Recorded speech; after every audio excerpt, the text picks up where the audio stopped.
አርሰናል በኤምሬትስ ስቴዲየም የሲዝኑን የመጨረሻ ጨዋታ ለውድድር ዓመቱም አስፈላጊውን 3 ነጥብ ይዞ ያጠናቀቀበትን ጨዋታ በድል ተወጥቷል። በርንሌይን አሸንፏል። 1-0 በሆነ ጠባብ ውጤት ተጠናቋል። ስለ አርሰናል ጨዋታ ብዙ ይነሳል። ሚኬል አርቴታ ከኤቨርተን የተመለከቱ ጉዳዮች በዝርዝር ይነሳሉ። ቡካዮ ሳካ ጨዋታውም እንዴት ነበረ? ከጨዋታው መጠናቀቅ በኋላ ከጨዋታው አስቀድሞ በስቴዲየሙ ዙሪያም የነበሩ ድባቦች ምን ያሳያሉ የሚለውን በዝርዝር እየተመለከትን እንቆያለን። ስለ አርሰናል ቁጥሮች፣ ስለ ውድድር ዓመቱ መጨረሻ ጉዞም የተመለከቱ ዝርዝር ነጥቦችን እናነሳለን። በኤምሬትስ ስቴዲየም የታዩ አስደናቂ ባነሮች ነበሩ፣ ጽሁፎች ነበሩ ስለ ሚኬል አርቴታ፣ ስለ አርሰናል ቡድን። ይህንን ሁሉ የተመለከትን እንቆያለን። ሰላም ጤና ይስጥልን ክቡራትና ክቡራን፣ እንደምን አላችሁ? ስፖርታዊ ጉዳዮቻችን ተጀምረዋል። አሰልጣኝ ፔፕ ጋርዲዮላ በውድድር ዓመቱ መጨረሻ ላይ ከማንቸስተር ሲቲ ጋር እንደሚለይ የሚያሳዩ ዝርዝር መረጃዎች ወጥቷል። በዋነኝነት የምንመለከተው ጉዳይ ነው። ፔፕ የእንግሊዝ እግር ኳስን እንዴት ሲቆጣጠር ነበረ? እንዴትስ ተጽዕኖ ምን ያክል ነበረ በሊጉ ላይ? በሊጉ ብቻ ሳይሆን በእንግሊዝ እግር ኳስ ላይ ያጠቃላይ ሂደቱን እየተመለከትን እንቆያለን። ሌሎች አጫጭር ጉዳዮችን እናነሳለን። የብራዚል ብሔራዊ ቡድን ስብስብ ይፋ ተደርጓል። ካርሌቶ ምክንያቶቻቸውን፣ አንዳንድ ተጫዋቾች ለምን ከስብስቡ ውጭ ተደረጉ የሚለውንም ያስቀመጡበት ነበረ። ሌሎች አጫጭር ጉዳዮችን እናነሳለን። ዛሬ ማንቸስተር ሲቲ ከቦርመዝ፣ ቼልሲ ከቶትናም ሆትስፐር የሚያደርጓቸውም ጨዋታዎች ይጠበቃሉ።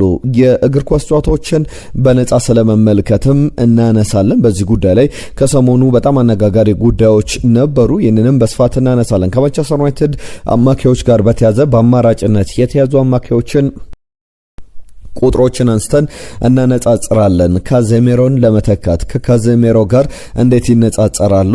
ቢመጡ ምን ይጠቅማሉ? የሚለውን አንዳንድ ተጫዋቾችን እያነሳን ቆይታ ምናደርግ ነው የሚሆነው። ከቸልሲ ጋር በባርሰሎና ሪያል ማድሪድን የተመለከቱ ጉዳዮችን እየነገርናችሁ እንቆያለን። በያላችሁበት አብራችሁን ቆዩ። መልእክት፣ ሀሳብ፣ አስተያየቶቻችሁን እንቀበላለን። ዛሬ ማንቸስተር ሲቲ ከቦርመስ ስለ ስንት ይጠናቀቃል? የቸልሲና የቶትናም ጨዋታስ እንዴት ያለ መልክ ይኖረዋል? ግምቶቻችሁን ላኩልን። በትናንትና ጨዋታ ዙሪያም ሀሳብ አስተያየቶቻችሁን ላኩልን። በትናንትና ጨዋታ ጉዳዮቻችን እንጀምራለን። በተለይ ደግሞ ለቀናት ሲጠበቅ ነበረ። ባለፉት 8 ቀናት አርሰናል ጨዋታ አላደረገም ነበረ። አርሰናል ከበርንሌይ በኤምሬትስ ስቴዲየም ትናንትና ጨዋታው ሲደረግ ከአሰላለፍ ጀምሮ በጣም ልዩነት የነበረው አጨዋወት ይዞ ሚኬል አርቴታ ገብቷል። ክርስቲያን ሞስኬራ፣ ዊሊያም ሳሊባ፣ ጋብሪኤል ማጋሌሽ፣ ሪካርዶ ካላፊዮሪ ተከላካዮች ነበሩ። ማርቲን ኦዴጋርድና ኤበረቺ ብዙ ጊዜ በማንመለከትበት መንገድ የአማካኝ ስፍራ ላይ ከዴክላን ራይስ ጋር ተጣምረው ወደ ሜዳ ገብተዋል። ቡካዮ ሳካ ከኤቨርስ፣ ሊያንድሮ ትሮሳርድ። በተለይ እንደዚህ አይነት አሰላለፍ ሚኬል አርቴታ ይህንን አሰላለፍ ዘንድሮ ለመጀመሪያ ጊዜ የተጠቀመበት ነበረ። ጥሩ እንቅስቃሴ አድርጓል ተጫዋቾቹ። በተለይ በመጀመሪያዎቹ ደቂቃዎች ላይ በጣም የጨዋታ ብልጫ ነበረው። ግብ እስኪያስቆጥር ድረስ አርሰናል የሚኬል አርቴታ ቡድን በኤበረቺ፣ በማርቲን ኦዴጋርድ፣ በቡካዮ ሳካ፣ በካቨርስ፣ በሊያንድሮ ትሮሳርድ ሁሉንም እድሎች ሲሞክር ነበር። ኋላ ዴክላን ራይስ ወደፊት ከሜዲ ይልቅ እነ ሪካርዶ ካላፊዮሪም ክርስቲያን ሞስኬራም ወደፊት ሲሄዱ እሱ ሶስተኛ ሴንተር ባክ በመሆን ከዊሊያም ሳሊባ፣ ጋብሪኤል ማጋሌሽ ጋር ተጣምሮ በጣም ሶሊድ የሆነ ዲፌንሲቭ ስትራክቸር አርሰናል እንዲኖረው አድርጎ ነበረ። አርሰናል በማጥቃት ረገድ ፉሊ ኮሚትድ ሆኖ ወደ ሜዳ የገባበት ነበረ።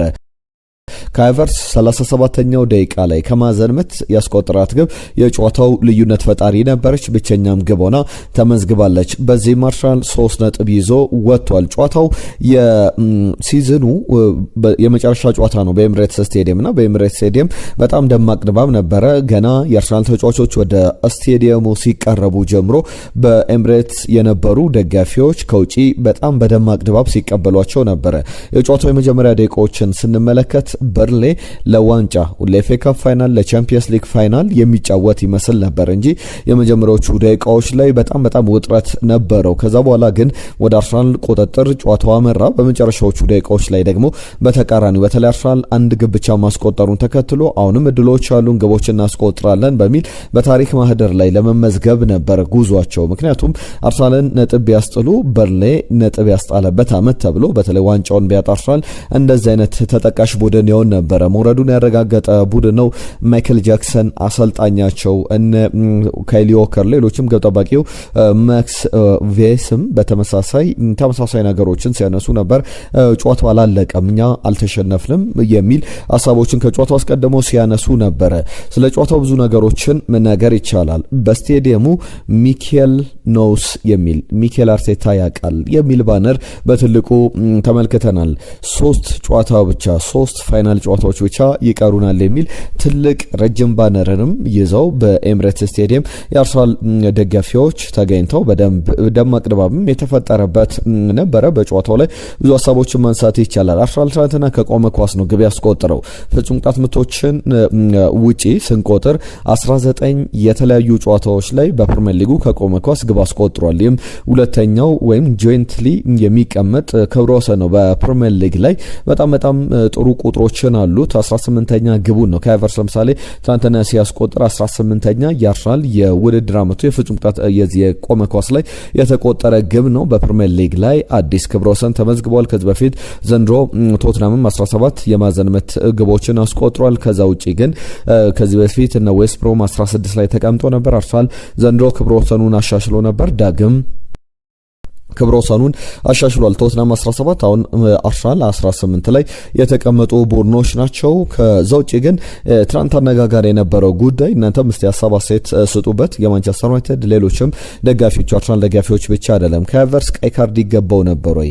የቡካዮ ሳካ ፍጹም ቅጣት ምትስ ያሰጣሉ የሚለው እንዴት ተመለከታችሁት? ቡካዮ ሳካ ኳሷን ለመምታት በጣም በግቡና በቡካዮ ሳካ መካከል የነበረው የ1 ሜትር ወይም የ2 ሜትር ልዩነት ነበር። ነገር ግን ያ ኳስ ላይ ኳላው የበርሌው ተከላካይ ኳሷንም ቡካዮ ሳካንንም ጠልፎታል፣ ኳሷንንም ነክቶታልና ለዛ ይመስላል ኳሷ የተሻረችው። ቡካዮ ሳካ ትናንትና አሲስት አድርጓል።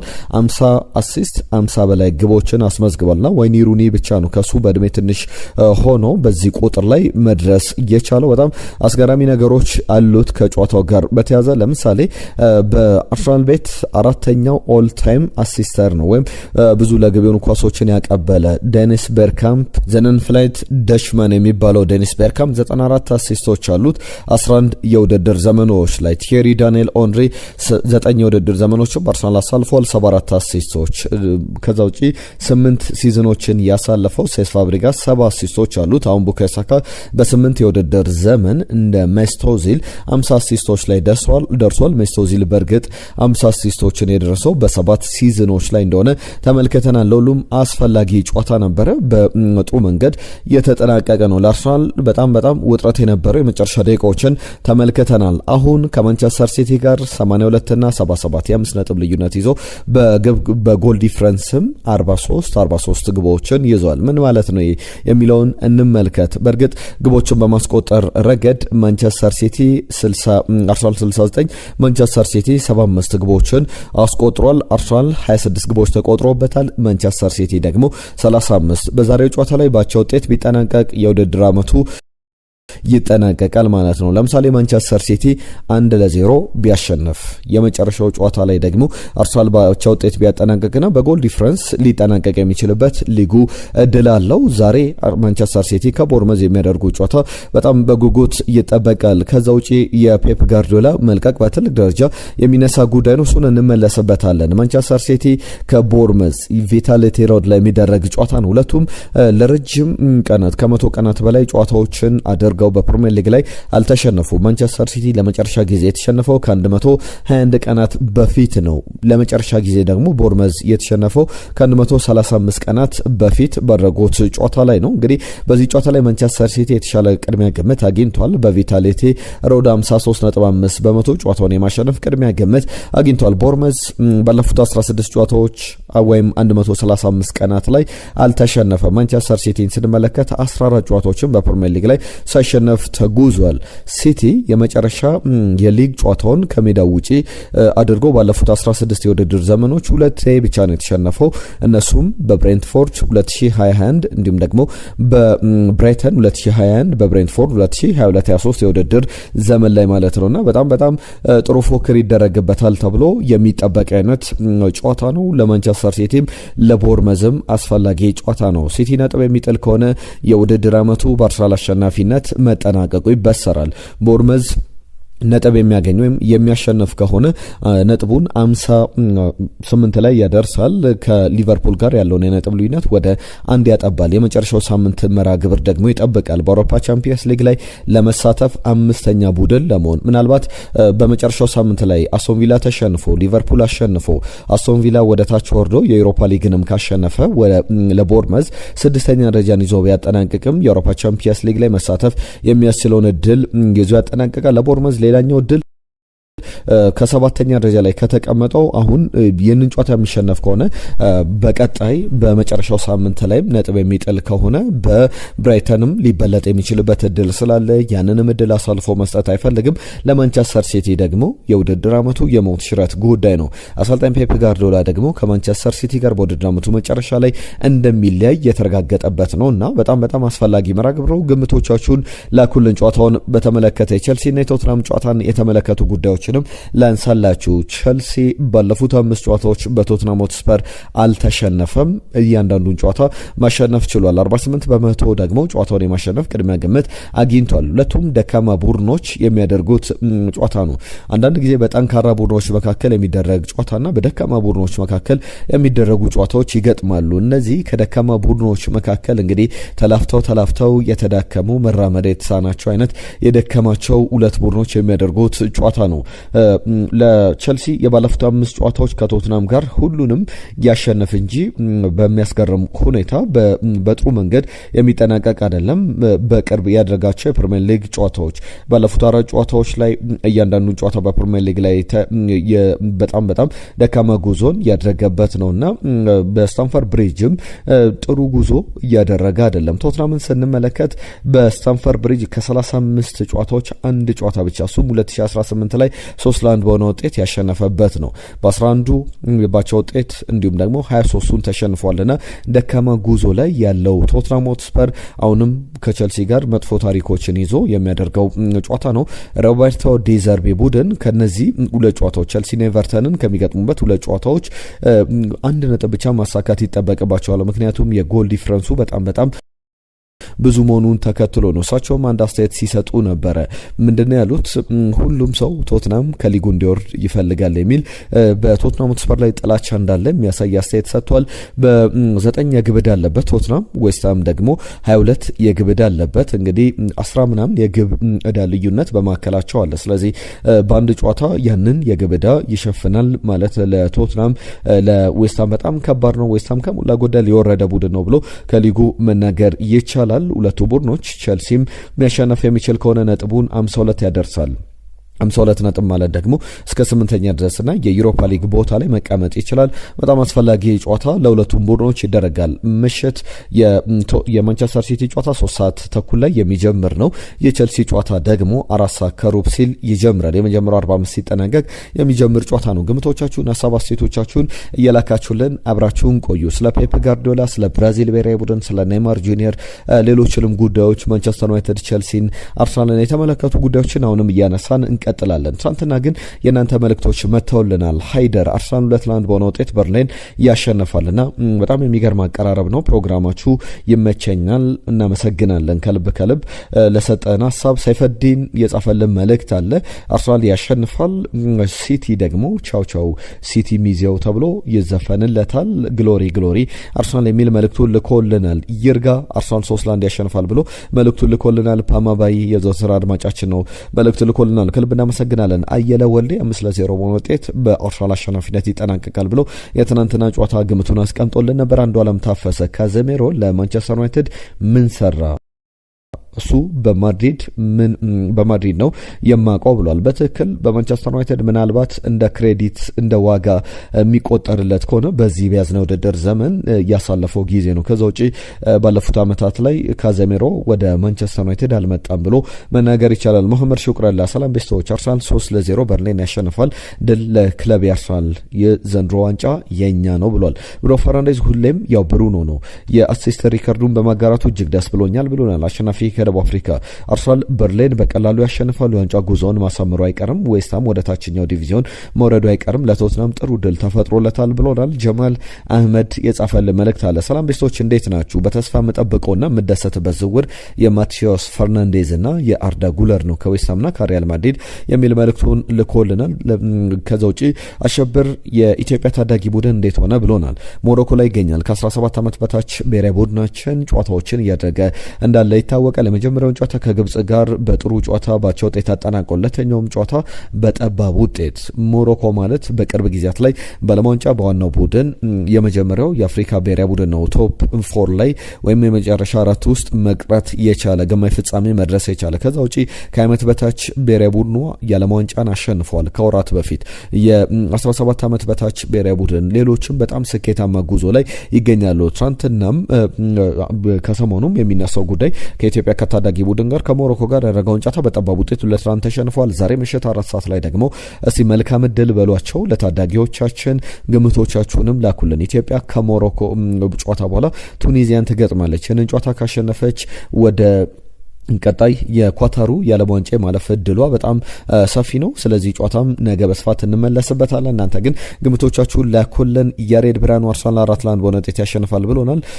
ጥላውን ከዱባይ የካዘሜሮ ሽኝት ልቤን ነክቶታል። ዛሬ አርሰናል ባቻ ውጤት ያጠናቅቃል ብሎ ትናንትና ግምቱን ልኮልን ነበር። አህመድ ከጅቡቲ የኔ ምሽት ይመስለኛል አርሰናል በርሊንን 4-0 ያሸንፋል። ዘንድሮ አርሰናል ያስገረመኝ ነገር በድምሩ በዋናነት ከ50 ጨዋታ አደረገ። እስቲ አስታውሱኝ ብሏል። 50 ሳይሆን 60 ጨዋታዎች ደርሷል። በአርሰናል በኩል ያሸነፋቸው ጨዋታዎች ብቻ ከ43 በላይ እንደሆኑ ይታወቃል። የሚገርም ጉዞ ላይ ይገኛል አርሰናል።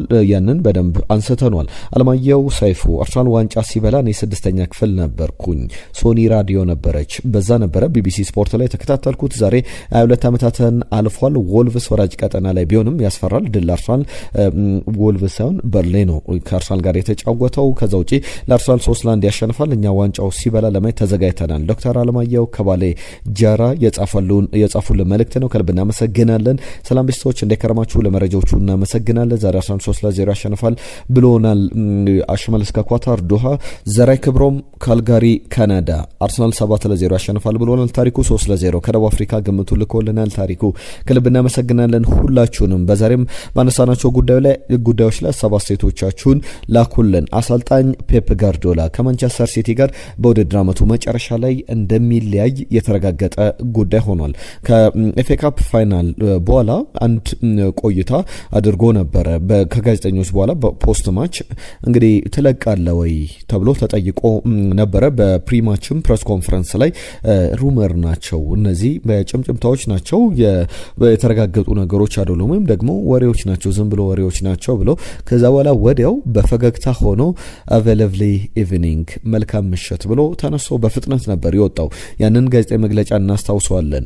ያ ጋዜጣዊ መግለጫ ትልቅ መልእክት ያስተላለፈ ነበረ። አሁን አሰልጣኝ ፔፕ ጋርዲዮላ ከማንቸስተር ሲቲ ጋር እንደሚለያይ የተረጋገጠ ጉዳይ ሆኗል። በክለቡ በኩል የወጡ መረጃዎች ባይኖሩም እነዚህ አትሌቲክስ፣ ዘ ታይምስ፣ ዘ ቴሌግራፍ፣ ሌሎችም የእንግሊዝ ብዙሃን መገናኛዎች ኤንዞ ማሬስካ ቡድኑን ይረከባል። አሰልጣኝ ፔፕ ጋርዲዮላ ከ10 ዓመታት በኋላ የማንቸስተር ሲቲ ቆይታ 20 ዋንጫዎችን በአማካኝ በአመት 2 ዋንጫዎችን እያሸነፈ 6 የፕሪሚየር ሊግ፣ 1 የቻምፒየንስ ሊግ፣ 3 ኤፍኤ ካፕ እንዲሁም ደግሞ 5 የካራባኦ ካፕ፣ 3 የኮሚኒቲ ሺልድ፣ 1 የዓለም ክለቦች ዋንጫ፣ 1 የጥሎ ማለፍ የአውሮፓ ሱፐር ካፕ ዋንጫን አሸንፎ በ10 ዓመት 20 ዋንጫዎችን አሳክቶ ከማንቸስተር ሲቲ ጋር ተለያይቷል። እንግዲህ ኤንዞ ማሬስካ 2021 የውድድር ዘመን ላይ ከ21 ዓመት በታች የሲቲን ቡድን ያሰለጥን ነበር። ከዛ በኋላ 2022 ላይ የፔፕ ጋርዲዮላ ምክትል ሆኖ ሲሰራ ነበር። የ46 ዓመቱ አሰልጣኝ ጃንዋሪ 1 ላይ ነበር ከቼልሲ ጋር የተለያየው።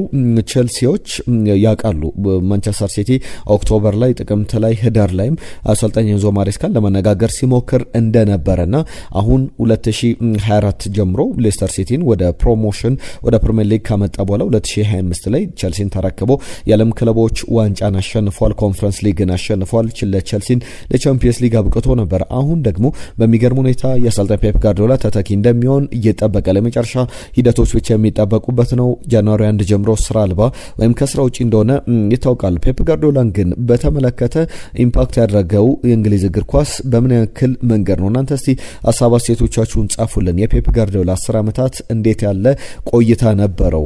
የእግር ኳስን የሚጫወቱ ወይም በፊዚካሊቲ ደረጃ በጣም ፈጣን የእግር ኳስ ፍልስፍና የነበራቸው ቡድኖች በርካታ ነበሩ።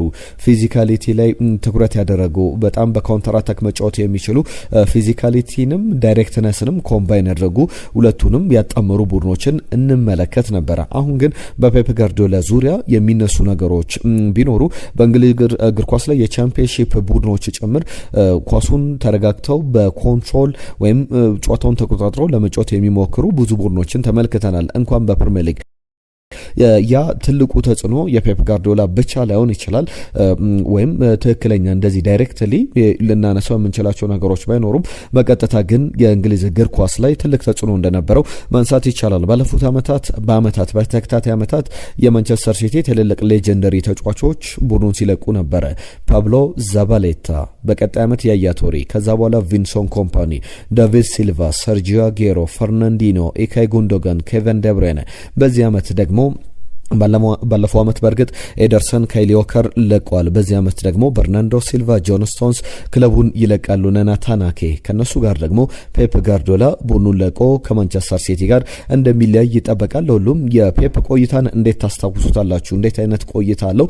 ዛሬም ምናልባት ማንቸስተር ሲቲ የሚያሸንፍ ከሆነ እስከ መጨረሻው ሳምንት ድረስ በእንግሊዝ ፕሪሚየር ሊግ ላይ እድሎች ይኖሩታል። ብዙ የሚባልበት ጉዳይ ነው። ከዚህ ውጭ ያሉ ጉዳዮች ደግሞ እንለፍ። የፕሪሚየር ሊጉ ጉዳዮች በስፋት ከተመለከትን ዛሬ ከተመለከትናቸው ጉዳዮች መካከል የብራዚል ብሔራዊ ቡድን ጥሪን የተመለከተ ነው። ኔይማር ጁኒየር በብራዚል ብሔራዊ ቡድን ተካቷል። ኔይማር ጁኒየር እንግዲህ አምኖት አፍሬድ ዓለም ዋንጫውን ለማሸነፍ ነው ወደ ዓለም ዋንጫ የምንሄደው ለማለት አልፈራም ሲሉ ነበረ ካርሊቶ ትናንትና ይፋ ባደረጉበት ስብስባቸውን ባሳወቁበት። እነ ማርሴሎ ሌሎችም ትልልቅ ሌጀንደር የሚባሉ የብራዚል ተጫዋቾች ኔይማር መካተቱ በእጅጉ አስደሰቷቸዋል። ስጋት ነበረ። ከቀናት በፊት አንስቼላችኋለሁ። ኔይማር ከገባ ጆዋ ፔድሮ አይኖርም፣ ጆዋ ፔድሮ ካለ ኔይማር አይኖርም ስል ነበረ። ኔይማር ተካቷል። ጆዋ ፔድሮ ከስብስቡ ውጪ መሆኑን ተመልክተናል። ኔይማር ግን መካተቱ ትክክል ነው አይደለም የሚለውን እስቲ እናንተ ሀሳብ አስተያየቶቻችሁን ላኩልን። አሁን በፊዚካሊቲ ደረጃ በቡድኑ ብዙ ነገር ለማበርከት አቅም አለው የሚል አስተያየታቸውን ሰጥቷል። ካርሊቶ ካዜሜሮ ከቀናት በፊት አንድ አስተያየት ሲሰጥ ነበረ። ወደ ብሔራዊ ቡድኑ ብትካተት ሁሉንም ጨዋታዎች ላትጫወት ትችላለህ፣ ነገር ግን ለእኛ ተጠቅመናል የሚል ንግግር ነበረኝ ከሱ ጋር ከኔይማር ጋር ሲል ነበር። ትክክለኛው ሀሳብ ይሄ ነው። ኔይማር በሁሉም በብሔራዊ ቡድኑ ተጫዋቾች እያንዳንዳቸው ተጫዋቾች በጣም የሚያከብሩት ቡድኑን ለመምራት ትክክለኛው ተጫዋች ነው። በጣም የሚወደድ አይነት ተጫዋች ነውና በመጨረሻው የእድሜው አመታት ላይ ወደ ብሔራዊ ቡድኑ ተመልሶ የሚጫወትበት እድል ማግኘቱ በዓለም ዋንጫ ላይ በተለይ ደግሞ ከአውሮፓ ቆይታው በኋላ አሁንም ያንን ታለንት በትልቅ ደረጃ ባሎን ዶር ሳያሸንፍ በትልቅ ደረጃ ሳይነግስ ማጠናቀቁ እንደ ትልቅ ችግር እንደ ተጫዋቹ ድክመት ሊነሳ ይችላል። ነገር ግን በእግር ኳስ በደንብ ተዝናንቶበታል፣ በእግር ኳስ ራሱን በደንብ አሳይቷል ብሎ መናገር ይቻላል። ከታለንቱ አንጻር ብዙ ያልተጓዘ ተጫዋች ነው ብሎ ግን መናገር ይቻላል። ሌሎች ተጫዋቾች እነማን ተካተቱ? አጥቂ ስፍራ ላይ ጋብሪኤል ማርሴሊ፣ ኤንሪክ፣ ኢጎር ቲያጎ፣ ሉዊስ ኤንሪኬ፣ ማቲያስ ኩኛ፣ ኔይማር ጁኒየር፣ ራፊኛ፣ ቪኒ ጁኒየር እና ራያን የቦርመዙ አዲሱ የጥር የዝውውር መስኮት ፈራሚ በዚህ ስብስብ ውስጥ ተካቷል። አማካይ ስፍራ ላይ ካዜሜሮ፣ ብሩኖ ጎማሬዥ፣ ፋቪኒዮ፣ ሉካስ ፓኬታ እና ዳኒሎ ሳንቶስ የተካተቱ ናቸው። ጋብሪኤል ማጋሌሽ፣ ማርኪኒዮስ፣ ተከላካይ ላይ አሊሰን፣ ኤደርሰን፣ ዌቨርተን ደግሞ በግብ ጠባቂ ቦታ ላይ የተካተቱ 26 ተጫዋቾች ናቸው። ለ2026 የዓለም እግር ኳስ ዋንጫ ኔይማር ጁኒየር ምን አይነት ቆይታ ይኖረዋል? በጣም የሚጠበቅ ጉዳይ ነው። ሉካ ሞድሪችም በዓለም ዋንጫው ስብስብ ውስጥ በክሮኤሺያ ብሔራዊ ቡድን ውስጥ መካተቱን ተመልክተናል። እሱም ቢሆን እንግዲህ አምስተኛ የዓለም ዋንጫውን ይጫወታል። ከ2006 ጀምሮ ከጀርመን የዓለም ዋንጫ ጀምሮ ሲጫወት ሰነባብቷል። አሁን ደግሞ ሌላ ጨዋታ ላይ እንመለከተዋለን። ማንቸስተር ዩናይትድን የተመለከቱ ጉዳዮችን ላንሳ። ኤሊየት አንደርሰንን በተመለከተ ሌሎችም የማንቸስተር ዩናይትድ 5-6 አማራጮች አሉ። አማካኝ ስፍራ ላይ ካዜሜሮን ለመተካት እነዚህ አማካዮች ከካዜሜሮ ጋር ሲነጻጸሩ እንዴት አይነት ቆይታ አላቸው? አንደኛው ኤሊዮት አንደርሰን ነው፣ ሌላኛው ካርሎስ ባሌባ፣ ማቲያስ ፈርናንዴዝ፣ የቦርመዙ አሌክስ ስኮት፣ ሳንድሮ ቶናሊ ከኒውካስል ዩናይትድ፣ አዳም ዋርተን ደግሞ ከክሪስታል ፓላስ። እነዚህ የካዜሜሮ ተተኪ ሊሆኑ ይችላሉ፣ በቀጥታ እሱን የሚተኩ ናቸውና ለምሳሌ አንደርሰንን ብንመለከት በፓስ ደረጃ 64.4 በመቶ ፓሶችን ያደርጋል በየጨዋታውና ያም ከካዜሜሮ ጋር በ10 ወይም ደግሞ ካዜሜሮ 55.6 በመቶ አካባቢ ኳሶችን ያደርጋል። በቁጥሩ በጣም ላቅ ያለ ነው ካዜሜሮ። በእርግጥ ከአብዛኞቹ ተጫዋቾች ወይም ደግሞ በዚህ በቁጥር በፓስ ደረጃ በኤሊዮት አንደርሰን ብቻ ነው ቀደም ካነሷቸው ስሞች መካከል የሚበለጠው። በታክልም ደረጃ ከነዚህ ተጫዋቾች በቁጥሩ ላቅ ያለ ነው 2.8 ኤሊዮት አንደርሰን ነው። ማቲያስ ፈርናንዴዝ ደግሞ 3። ከዛ ውጪ 3.1 የካዜሜሮ የታክል ቁጥሮች ናቸው ፐር ጌም። ጨዋታዎችን ስንመለከት ነው በፓስ ወን በማድረግ ረገድ ኳሶችን በማሸነፍ ረገድ ደግሞ ኤሊዮት አንደርሰን በዚህ ደረጃ ከሁሉም በላይ የተቀመጠ ነው። ካዜሜሮ ደግሞ በዚህ ቁጥር ከሁሉም ያነሰ ነው። ቀደም ካነሷቸው ስሞች ቻንስ ክሬትድ ላይ ደግሞ ኤሊዮት አንደርሰን በጣም በጥሩ ደረጃ ላይ ይቀመጣል። አዳም ዋርተን ከሱ የተሻለ ተጫዋች ነው። ማቲያስ ፈርናንዴዝም ከአንድ በላይ ቻንሶችን በየጨዋታው 1.1 ፓሶችን ወይም ኳሶችን ክሬት ያደርጋሉ። ካዜሜሮም ጥሩ ቁጥሮች አሉትና ከነዚህ ተጫዋቾች ማንቸስተር ዩናይትድ ማንን ያስፈርማል የሚለው የሚጠበቅ ነው። ከቸልሲ ጋር በተያያዘ ኢጎር ቲያጎን ማስፈረም ይፈልጋል የሚሉ ጉዳዮች በስፋት እየወጡ ይገኛሉ። አሰልጣኝ ቻቪ አሎንሶ ወሳኝ ሚና ይኖረዋል ብሎ ያሰበውን ኢጎር ቲያጎን ከብሬንትፎርድ በጥር የዝውውር መስኮት ብዙ ክለቦች ፍላጎታቸውን ሲያሳዩ ነበር። አሁን ደግሞ የክረምቱ የዝውውር መስኮት ላይ እንደ ቲም ቶክ ዘገባ ከሆነ የሪያል ማድሪድ የቀድሞ አሰልጣኝ ቻቪ አሎንሶ ኢጎር ቲያጎን ብራዚላዊውን ተጫዋች በውድድር ዓመቱ 24 ዓመቱ ላይ ይገኛል። 22 ግቦችን አስቆጥሯል። በብራዚል ብሔራዊ ቡድን ተካቷልና ይህንን ተጫዋች ለማስፈረም ፍላጎት አላቸው ተብሏል። ከዛ ውጪ ቫለንቲን ባርኮ የስትራስቡርግ ተጫዋች ነው። ለስትራስቡርግ ደጋፊዎች የስንብት ቃሉን በማህበራዊ ትስስር ገጹ ላይ አጋርቷልና የውድድር ዓመቱ መጨረሻ ላይ ወደ ቸልሲ እንደሚመጣ የተረጋገጠ ጉዳይ ሆኗል። የተጫዋች በቸልሲ በቀጣይ ዓመታት ላይ በደንብ እንመለከተዋለን የሚሉ ጉዳዮች ወጥተዋል። ከአርሰናል ጋር በተያያዘ ጋብሪኤል ጄሱስ በባርሰሎና እየተፈለገ ይገኛል ተብሏል። አርሰናል ተጫዋቹን እንደሚለቀው በጣም የሚጠበቅ ነውና በሱ ምትክ ሌሎች አጥቂዎችን ወደ ቡድኑ ያመጣል። ነገር ግን የጋብሪኤል ጄሱስ የአርሰናል ቆይታ ከሞላ ጎደል የተጠናቀቀ ይመስላል። ባርሴሎና ምናልባት መዳረሻው ሊሆን ይችላል። ሌቫንዶቭስኪ ከክለቡ ጋር ተለያይቷል። የሱ ተተኪ ለመሆን ባርሴሎና አሁን የአጭር ጊዜ እቅዶችን የሚፈልገውና ጋብሪኤል ጄሱስ ወደ ባርሴሎና ምናልባት በውሰት ውል ከዛ ውጪ በአስገዳጅ ውል እስከ 20 ሚሊዮን ዩሮ አርሰናል ከዚህ ተጫዋች ሊያገኝ ይችላል ተብሏል። ጆስኮ ግቫርዲዮልን በተመለከተ የሪያል ማድሪድ የሴንተር ባክ እቅድ ነው ተብሏል። በተለይ በመስመር ተከላካይነትም ሴንተር ባክ ቦታም መጫወት የሚችል የሚገርም አይነት ተጫዋች ነው። ማንቸስተር ሲቲ 80 ሚሊዮን ዩሮ ከፍሎ ያስፈረመው ተጫዋች እንደሆነ ይታወቃል። አሁን ከዚህ ተጫዋች ጋር በተያያዘ ብዙ ሀሳቦች እየተነሱ ይገኛሉ። ሌላኛው የማንቸስተር ዩናይትድና የፎረስት ጨዋታን ታስታውሱታላችሁ። ያ ጨዋታ ላይ ብሪያን ምቤሙ በእጁ ኳስ ነክቶ ከዛ በኋላ የዚህ ማቲያስ ኩና ግብ አስቆጥሮ ነበረ። 3-2 የተጠናቀቀ ጨዋታ ነው። ማንቸስተር ዩናይትድን 2-1 እንዲመራ ያደረገችው ኳስ ብሪያን ምቤሙ በእጁ ኳስ ነክቶ ነበር። በግልጽ ሁኔታ አዋርድ ዌብ ከኖቲንጋም ፎረስት ሰዎች ጋር አመራሮች ጋር ተነጋግሯል። ግልጽ የእጅ ኳስ ነው። የዕለቱ አርቢትር ማይክል ሳሊስበሪ ትክክለኛ ውሳኔ ያልወሰኑ ወደ ቫር ሞኒተሩ ሄደው የተሳሳተ ውሳኔን የወሰኑትና ይቅርታ እንጠይቃለን ብለው ከኖቲንጋም ፎረስት ሰዎች ጋር መነጋገራቸውን ተመልክተናል። የአውሮፓ እግር ኳስ ጨዋታዎችን የክለቦችን ውድድሮችን በነፃ ለማስተላለፍ ፍሎሬንቲኖ ፔሬዝ እንዲሁም ደግሞ የአውሮፓ እግር ኳስ ማህበር ድርድር ያደረጉ የመጨረሻ ፋይናል ስቴጅ ላይ መድረሳቸውን ተሰምቷል። በተለይ ከሰሞኑ አንድ በጣም ዘለግ ያለ ፕሬስ ኮንፈረንስ ነበራቸው ከጋዜጠኞች ጋር ጥያቄ እየቀረበላቸው በጣም በዚህ አነጋጋሪ ቆይታ ላይ የአፍሪካ ታዳጊዎች እግር ኳስን በነፃ መመልከት አለባቸው የሚል ሀሳባቸውን ሲሰነዝሩ እንደነበረ እናስታውሳለን። አሁን ቻምፒየንስ ሊግ፣ ዩሮፓ ሊግ፣ ኮንፈረንስ ሊግን በነፃ መተላለፍ አለበት። ስለዚህ ያንን በነፃ ለማስተላለፍ በአንድ ፕላትፎርም ስራዎችን መስራት አለብን እያሉ ከአውሮፓ እግር ኳስ ማህበር ጋር እየተደራደሩ ይገኛሉ። ድርድሩ በጥሩ ሁኔታ ላይ እንዳለና እግር ኳስ ነፃ መሆን አለበትና የታዳጊዎችም ያንን እድል ማግኘት አለባቸው የሚሉ ሀሳቦችን ሲያነሱ ነበር። ለሁሉም በርከት ያሉ ጉዳዮችን አነሳን። የተወደደ ለተወደዳችሁ ለአብሮነታችሁ ለሰጣችሁን ጊዜ ከልብ እናመሰግናለን። ዝርዝር ጉዳዮችን አንስተናል። ባነሳናቸው ጉዳዮች ላይ ሐሳብ፣ አስተያየት፣ መልእክቶቻችሁን ላኩልን። ቪዲዮቻችንን ላይክ አድርጉ፣ ሼር አድርጉ፣ ሰብስክራይብ ያደርጋችሁ ቤተሰብነታችሁን አሳዩን። በስፖርት ኢትዮጵያ 162,000 ሰብስክራይበር አለው። ከዛም ከፍ ማለት አለብን። ቻናላችን ማደግ አለበት። የእናንተ ተሳትፎ እንፈልጋለን። የዛሬን እዚህ ላይ ያጠናቀቅን። አዳዲስ ጉዳዮችን ይዘን እንመጣለን። ጤና ይስጥልን።